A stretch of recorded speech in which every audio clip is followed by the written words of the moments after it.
morning, everybody.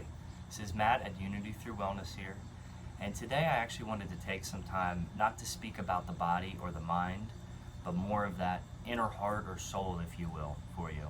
Now, what I wanted to start with is reading a quick passage. Actually, it's the very first paragraph in the book called A New Earth by Eckhart Tolle.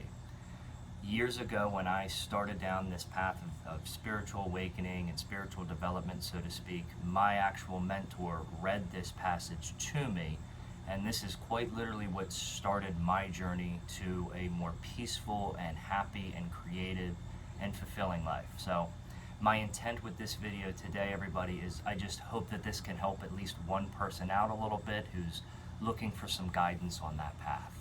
So again, this is the first paragraph in Eckhart Tolle's A New Earth.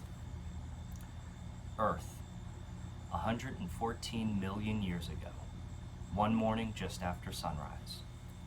The first flower ever to appear on the planet opens up to receive the rays of the sun.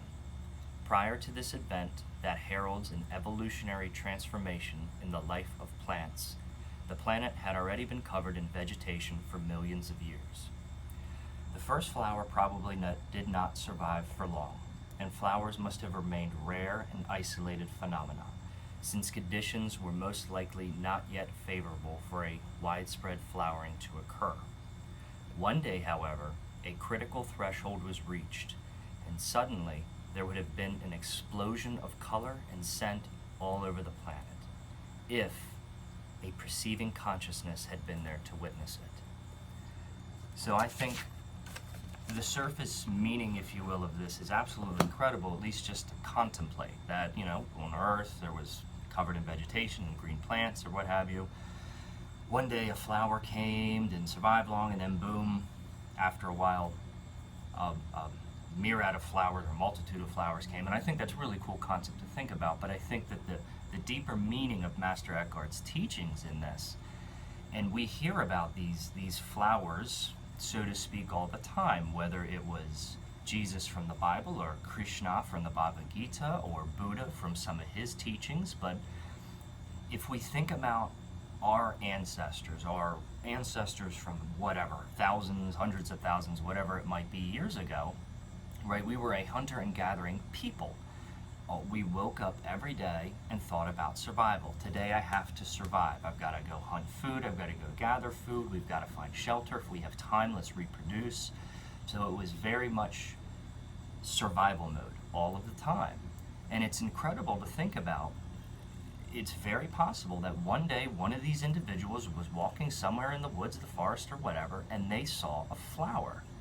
And that flower spoke to something deep inside of that individual, where for even if it was just a moment, life became about something more than just survival. It awakened this thing inside of them, and whether that thing, you can call it God or a soul or the universe, but whatever it is, it has spoken to us as humans ever since.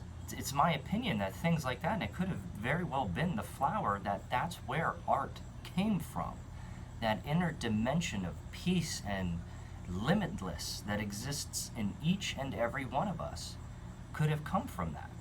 And then again, just in the context that Eckhart talks about, where the first flower probably did not last long, but over time there can be this massive flowering of this human consciousness where people feel that inner peace with them, and we're not just about survival, right? Because survival emotions are fear and anger and anxiety and things of this nature, and it creates suffering. It has its place, right? You need to know, you need to eat or drink water or do this and that. It has its place, certainly, but life is not all about survival. It's about finding that inner peace within you and cultivating that and sharing that love with others. So I really wanted to share that passage because that's what started my journey, and my intent and hope is that it could start a journey for some of you, or those who are already on it, maybe provide some direction for it. And I just like to close this with a little quote actually from the Buddha, which seems very appropriate for this, which goes, "If we could see the miracle of a single flower clearly, our whole life would change." Thank you guys very, very much for your time, and I hope you enjoy this day. Goodbye.